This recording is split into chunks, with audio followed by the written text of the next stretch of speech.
Fáilte, that's the Irish are welcome. Bobby is trying to learn a few words of Irish from us there, and we're doing the best we can. Um, Sorry. Maybe I should talk a bit louder. So, Bobby is recording the sound. There is no speaker, as I understand it, for here. So I'll talk a bit louder, and he'll tell me if I need to move the mic a bit further away or not. So, yeah. Thank you very much for coming, so, Angela, and my pleasure to come here and meet so many of you for the first time. I just have a short presentation, about 20 minutes hopefully, that I'll run through very, very briefly the early Donovan history, some of the social life in Ireland in the early, mid, maybe to later 1800s, something about where the Donovans came from and how we're all related in a very brief way. I have that website that many of you are familiar with, and that has much more detail. I'm not going to bore you by going into that again, because you can read that in your own good time. The PowerPoint that I have, you're more than welcome to a copy of it by email later this evening if anyone wants it, rather than trying to memorize or note take on any of it. And I've no problem if anyone wants to ask any questions, or I won't say interrupt, but just get clarification of anything during it, just ask, and I'll do the best I can to answer, and if I can't, I'll say I can't. So I'll move on. You've seen with Trish the Donovan crest, so moving on from that again. The your best thing is to look it up on the website when you have your own good time. Because I'm not sure at the minute, and if I start getting into it, I'm probably going to go wrong. I'm watching how long this lead is here. I'll come back to that later, Anita. The map of Ireland, the Donovans, not too sure whether you can see O'Donovan there or not, but that's currently County Limerick. This is Cork, West Cork, Skibbereen, Drina, all that down there. The Donovans were here, and this map was done just before the invasion of the Normans in 1169.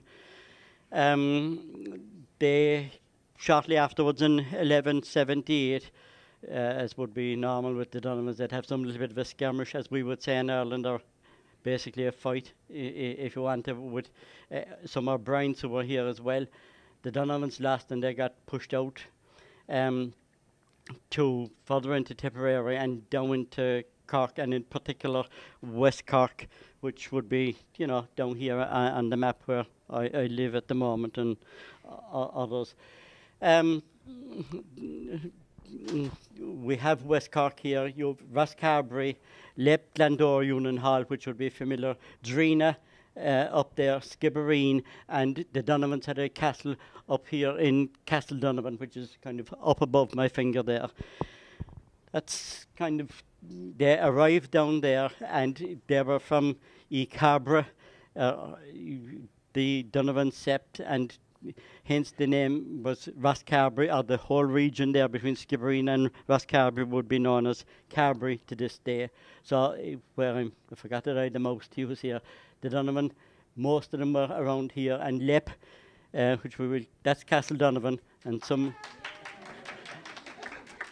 There's a piece of it missing, so I tried to get the photograph on the best side of it. Exactly, yeah. The Donovans, they were.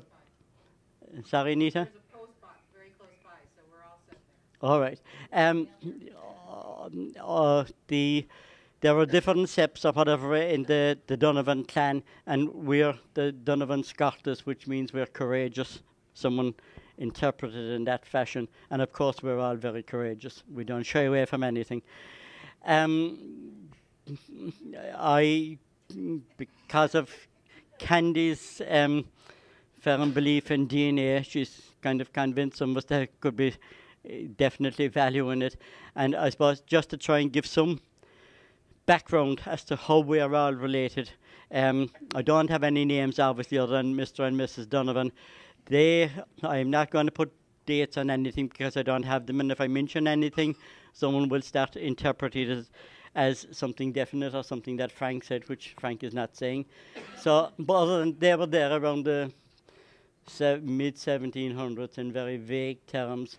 They they had children, and they probably had 5, 10, 12 children or whatever it was. And again, we don't have any names for them, and they'd have been later in the 1700s, and we start coming to people that we might be able to recognise. Generation 2 there, I'm saying conservatively would have probably had at least 50 children. There could have been 50 children in Generation 3 who would be grandchildren of Mr. and Mrs. Donovan in Generation 1. That 50 could well be up to 100, but even if we talk about 50, we have only 4 names at this stage. We have a John Donovan, a Jeremiah Donovan, a Michael, and a John. Now, Jeremiah Donovan there and Michael with the asterisks opposite them, as you can see here, they were brothers. I'll come to it later as to how we know that they were brothers, definitely. John Donovan, born in 1816, he's Candy's ancestor, and from his death certificate,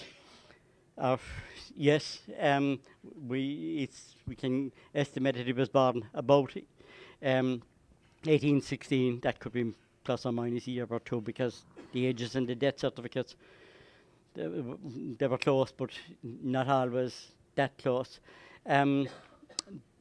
Just commenting on this, Michael Donovan, I say he was born about 1862.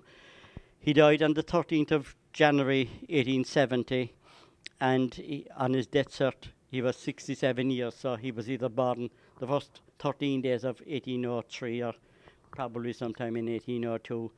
Jeremiah would be from whom many of you would be descendant. That would be the Donovan, Mary Donovan, who married Charles Prynne, and John Donovan is Trisha's, and can't ignore Bobby, the cameraman here. I will use Trisha as the John Donovan connection, if you like. Now, the 2 John Donovans, they're not of the same parents, obviously. They had different parents, but as I said, they're in Generation 3. Look, there was anything from probably, at a guess, which guessing is not great in family history, but just give you some idea, there could be 50 to 100 grandchildren of the initial Mr. and Mrs. Donovan. We have only 4 names. There's a lot more. The 2 Johns, maybe one would have been a brother to Jeremiah and Michael. The other at least would have been a first cousin. Maybe the 2 of them were first cousins, and kind of that from some DNA results. If any of you want the PowerPoint, there's the names in kind of bluish colour, as good as I could get, are linked to web pages that I have on each of these, so you can have a look at those if you haven't already in your own good time at the website there.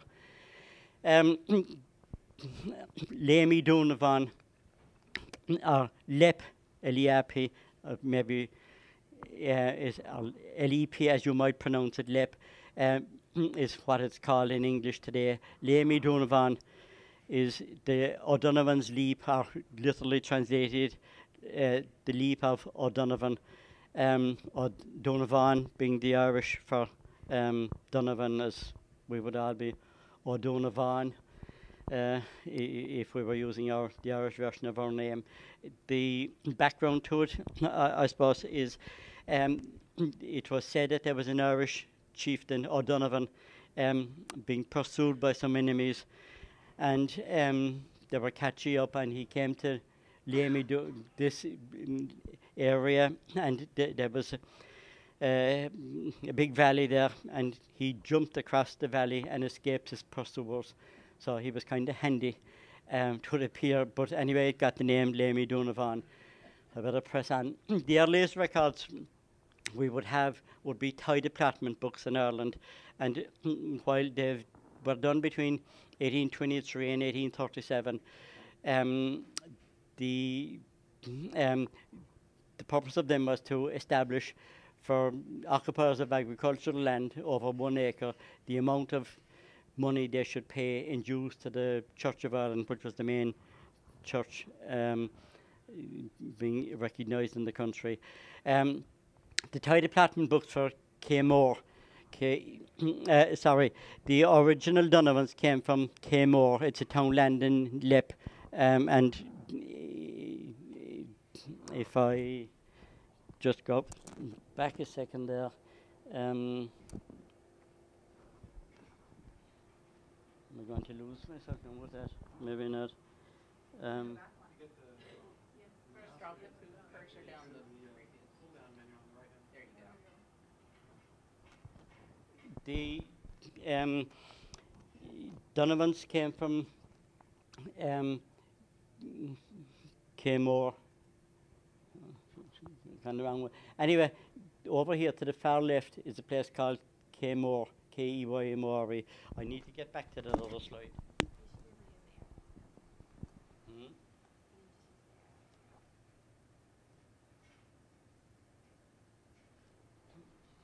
Right.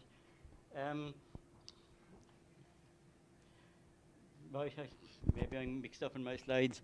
K-More was a townland. It's about 63,000 plus townlands in Ireland. They make up about 400 or 500 acres each townland on average. Some much more, some much less. But in the official spelling of the place is K-E-A-M-O-R-E, but on the title platinum of 1829, when it was done in this townland, and it was written as K-E-Y-M-O-R-E, and that still persisted being used in baptismal records and that on occasions. And there are many examples in Ireland of it being kind of spelt slightly differently to the official spelling. Anyway, in 1829, in K-More, where all our ancestors started, there were 4 Donovans: Charles Donovan with 31 acres, Dennis with 8, John Donovan Scarta with 37, and a John Donovan with half an acre, which was quite unusual to see that written there, because it's the only instance I came across. In all other cases, as it was set up, it was recording anyone who had more than 1 acre. So he, looking at the title platinum books, he was paying a higher rent, so it must have been a very valuable half acre. We cannot say if we're descended from any of those. One could look and say, there's John Donovan Scarta with his 37 acres. That's Candy's ancestor. Just doesn't match up in the sense he was born around 1816, even if he was born a few years earlier.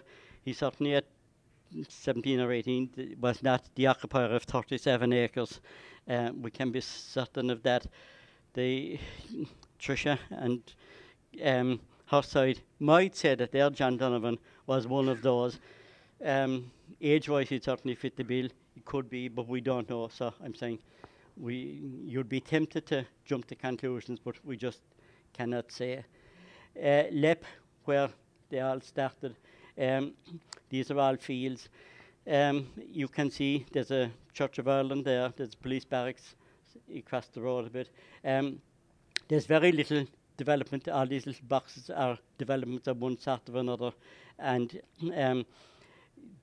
so it's a kind of a long string of stuff. And K-More, there's a roadway up there, and this is the road to Skibbereen here. That's just touching K-More. That's in 1837, so in 1897, which is the other map, you can see there's a few more bits and pieces built, and there's a new Catholic church built here. The other one was further out the road in 1837. This was built about 1848. Where some of the early Donovans would have been baptized. K-More again is here, but you can see it probably has a population today of about 500 or 600 people when you take a whole area into account at the very most. It's not like Clearwater anyway. There's an aerial photograph of the village kind of running along there. K-More is much more here written in there, but you can see even to a few years ago. There's a lot of green fields around Lepp, so it's just a small rural place. But this, from what I'll come to shortly, would be where all the Donovans seem to, of our side, would have started with. Moving on to the next available records, apart from the Griffith valuations and church marriage and baptismal records, which only started in Kilmacabea Parish for Lepp in June 1832. Griffith valuation was done around the early 1850s, really, in the Lepp area, Drina, Roscarbery, from some records. That gave the Griffith's valuation gave, it valued every bit of property, and you have a record of every person that was had some property there. It was generally males. They might be the odd widow Donovan or whatever it would be mentioned, but it indicated how much they had. Here is for Kemore again, and there it's K-E-M-O-R-E. These are the Donovan names. This is a list of they were all tenant farmers. They were renting from the respective landlords here, who and it shows whether they had a house and offices, house and small garden. This was the number of acres that they had. The rest, acres, roads and perches. There's 4 roads and an acre and 40 perches in a road. This would be the valuation. It's the type of thing you need to study in your own good time, but all I'm getting from here is, look, the names of the Donovans that were there in the early 1850s: Jeremiah, Charles, Dennis, John, and Jeremiah. Can't be sure that the 2 Jeremiahs or the 2 Johns were the same. Charles and Dennis seem to be running through from Tie Department as well, but this is Lepp here on the right. This is the townland of Kemore, which is around, no, it's written there or not, but it's around 450 acres. The Donovan clan, I'm going to go up here. This is the village of Lepp, the road to Skibbereen. The Donovans, when you look at these numbers here, and if you go back to the other thing, you can see who occupied in what, and the Donovan clan occupied this area here, and one fella had a mill here for dealing with cotton. So they had the southern end of Kemore and up the eastern side. That's the church in Lepp where many would have been baptised, some of the later generations anyway. We're moving on to Drina, where my ancestors, Michael Donovan and Candy's John Donovan, married and had children. My Michael Donovan, if I can call him that, he was married before and had possibly had some children before 1832. Candy's, that we have records of Candy's John Donovan's marriage in 1841 from memory, I think, and the baptism of most of the children, if you were baptised and born in Wales. Anyway, Drina, there are no Donovans in Revola, which was again done in 1829 in the Tie Department. No, there could have been Donovans there who had less than 1 acre, but on the records there are none. So I kind of believe that they, some of them, including my fella, left Kemore and Lepp and came a bit further east to maybe better land or whatever. And they all, with large families as they had anyway at the time, maybe 7, 8, 10, 12 children, they all couldn't stay in West Cork. They had to move out of it. Some came to America, as you know, England, Australia. This is Dreen in 1837. If you can look, there was a Roman Catholic church, there was a police barracks, and there was a few little buildings there. So you can see there certainly wasn't very much in Drina. There isn't a lot there either today. That's it in 1897. You can see there's a few more buildings built there, but again, an extremely small place. And Griffith's valuation, we had that earlier. You can, looking through the list there, there's a number of Donovans listed in Revola. So I think we can safely say that most of them arrived since the Tie Department. This is Revola within the kind of thick orange lines, and you had the different Donovans, Timothy, Michael, Timothy, Bartholomew, John, and James were sharing stuff. You will see that on occasion that you'll have two people sharing. They may not even be Donovans sharing, but actually Michael was sharing with a Lynchman who was his brother-in-law. This is Drina last year. Catholic church is there on your left, and there's a pub and a post office, and not a lot more. Now coming back to, that's kind of the history, if I can call it that, of where the Donovans came from, and these people. This was taken probably 2 years ago in the Gaelic Bar, as you can well see, a public house in Drina. This is Eileen Collins. These are all Donovans, by the way. Eileen Collins, her sister Hannah Carney, who Louis spoke to on the telephone since we came here, and their brother John Donovan. John lives in Mallow, North Cork. Hannah is a short distance away from us in Bantry, and Eileen is her sister, who was around 87, I would think, but you'd never think it. So they're three siblings, and this is a cousin of theirs, Jeremiah or Jer Donovan, whom Candy, I think, would have met just as well. He would be my father's first cousin. He's also my father's step first cousin. Come to that at the very end of the slide to show you the complications of relationships. I suppose you're all getting tired at this stage, but anyway, so they would be very much connected to all of you. I wanted a more recent photograph of Hannah and Eileen, and no disrespect to all the rest of the crew who came to Kinsale last year, but I didn't have one of Hannah and Eileen other than with the whole group, and there were so many in the group that it wasn't going to look great. So Bill featured between his relatives there. So that's Hannah Carney and Eileen Collins, whom I mentioned. Their brother had an operation and wasn't able to make it that day. I'm sure there are umpteen photographs that were taken by all, but I just didn't have one. This is quite an interesting decorative headstone in New York, and I think it was mentioned to someone, one or two, I wasn't too sure. Calvary Cemetery in Queens, New York, they're buried anyway. These were two brothers of Mary Donovan, who married Charles Pren, and they were single, and on the census there were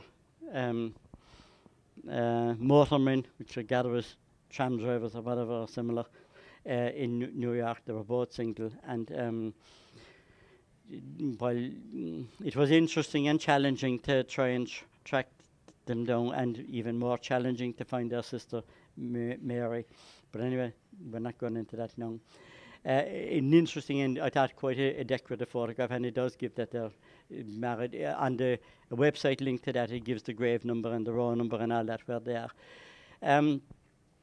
Just kind of a bit of the challenges and kind of what people would have been dealing with in Ireland. Moving to 1911, we have popular surnames in Ireland, and the percentage in County Cork. Carty, there's over 8,000 of them in Ireland, which is about just over 60%. McCarthy, which would include Cartys as well, I think generally there's 18,000, nearly 19,000, but over half of that in Ireland, over half of them were in County Cork. So flicking through Donovan, O'Donovan certainly in 1911 hadn't cotton on at all. The McCarthy certainly had, but like you would 8,822 Donovans in Ireland, and 77% of them were in County Cork. So like Donovan in County Cork, there's a lot of them. You know, you had got 6,000 of them or thereabouts, which is a lot. Carney, there's Lynch, and these are names that kind of crop up in the thing. There's a more detailed, that is a link to more information on them. Challenges in family history. Getting adequate data and getting reliable, like we would all know about John Donovan, Mary Donovan, or whoever it might be in Ireland, but there's so many of the same name, and you do need to, it's not good enough to get one, you need to be able to verify that you have accurate information, and options for verifying data and any links to it are challenging. And I suppose with any family history, you need patience, perseverance, and time, and more of it. This is something interesting that a cousin of ours living in Boston stood up on Ancestry. I had this slide for a different family gathering we had in Boston last year. She was done up to, but she didn't. So I still kept the slide. She has her John Donovan, born in 1846, I think, and she has this James Donovan, married Annie Donovan. He's here again, and she died, and he married secondly. But she's in twice. But worse than that, this might be the same Mary. I'm not too sure. There's a different date in it. But look, it's a little superfluous to requirements and what she has in there. But anyway, I think the purpose of the slide is that her ancestor John Donovan was born in 1846. So we have a look at his parents. You would assume that he'd been born before it, but Michael, just focusing on him, he was born in 1870. So it's a typing error for that at the time. But then when you look into what she has on this Michael Donovan, who will be my great-great-grandfather, as it happens, and there was 5 or 6 in family here, but she has only the one. But anyway, moving on, this is Michael Donovan, born in November 1870. His son, he married Mary Lynch. His son is born in 1846, which just doesn't add up. And she kind of rambles through here. He arrive here a couple of times in the States, and he gets married, and he chases back to Drina in 1911 census, and he's back here in Essex, Massachusetts. You know more about that than I do. He hops on to Connecticut, he's back to Massachusetts, and he dies in 1840, whatever that is. And the man died on his death certificate, which I have, on 13th of January 1870, and she was born in November 1870. I mean, what can we say about that? I'll refrain, keep my lips shut.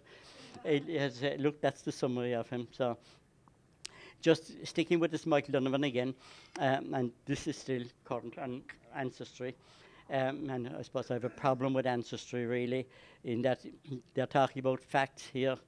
And, the person who put up this, who is not here, not Donovan, but a relation to me all the same, about 1810, which, whether one has to put that up, we're all able to decide when someone might have been born. But anyway, this man decided to put up that Michael Donovan was born about 1810. We know he was born around 1802 now.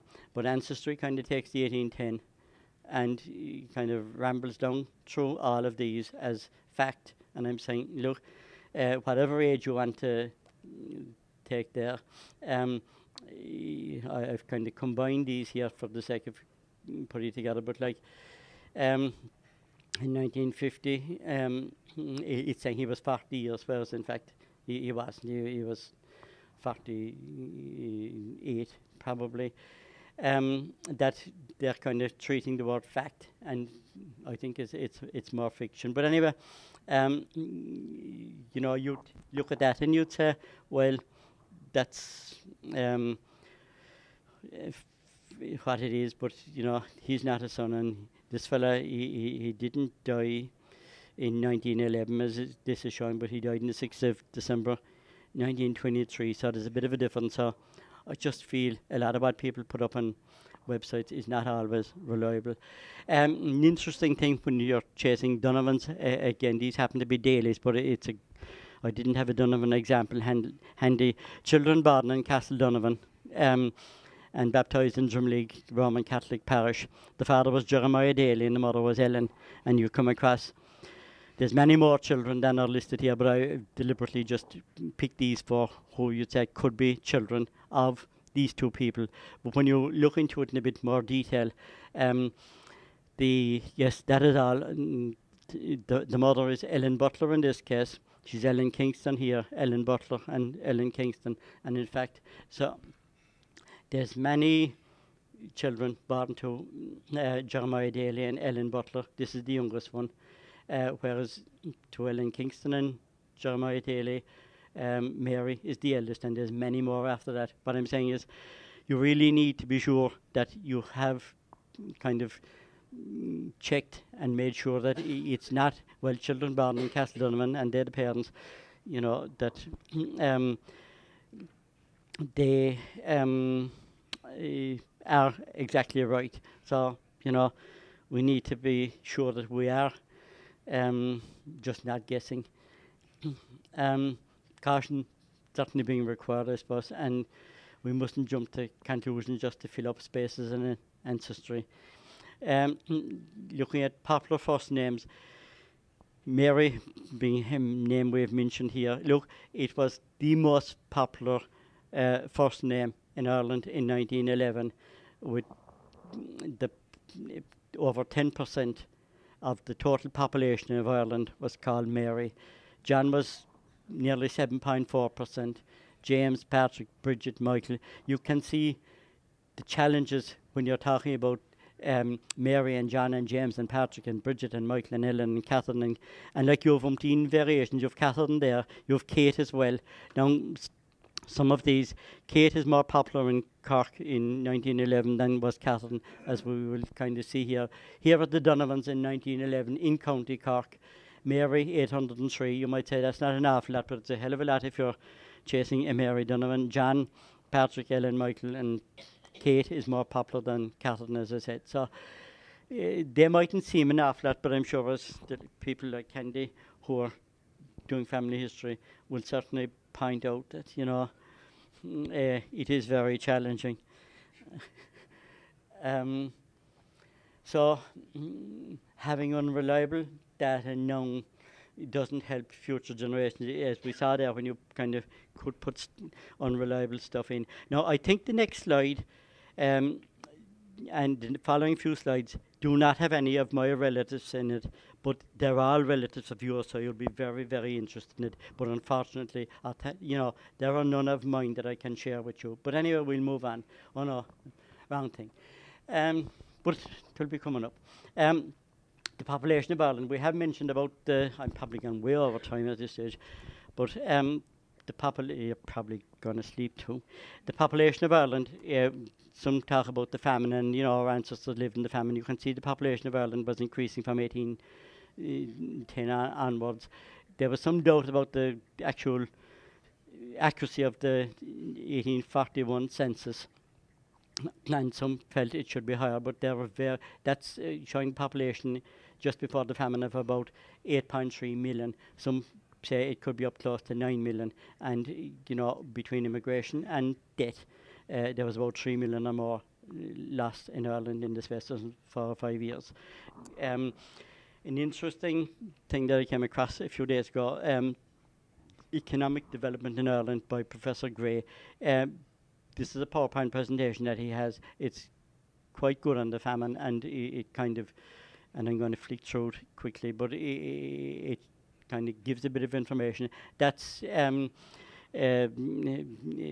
labourer's cottage with the animals and all. That's where they lived in 1845. That's in County Kerry. People leaving Ireland as a result of the famine. Look, you could see that around 100,000 or whatever would be a figure. In the famine times, it shot up to nearly peaked at 300,000. So there was roughly 1 million people left Ireland in the space of 1845 to 1851 or 2. And another 1.5 to 2 million probably. The figures are a bit unclear, but they would have died. This is your relatives that I was talking about a while ago. things that people were sent to prison for, and this is what attracted my attention to a few items on this first. This is a Donovan fella, I'm not too sure which one of you he is related to. In 1853, he was sent to prison in Cork, and his offence was furious driving. Now, there were no motor cars or anything around at that stage, so you'd wonder what the devil was he driving. Most likely some sort of a horse and cart. He didn't have much inside in it, and like these were not blacktop roads, they were just gravel, dirt, whatever it is. So something like that that he'd been driving. This might have been, this fella's the dog underneath. He has a little more, but you know, it's hard to see that he were going much faster. This fella has a little bit more, but and that's a more recent photograph. But I'm showing that furious driving must have been something like this. While this fella has a little more. If he was really wealthy, he'd probably have a much bigger load on it, and if he had, you will see what would happen.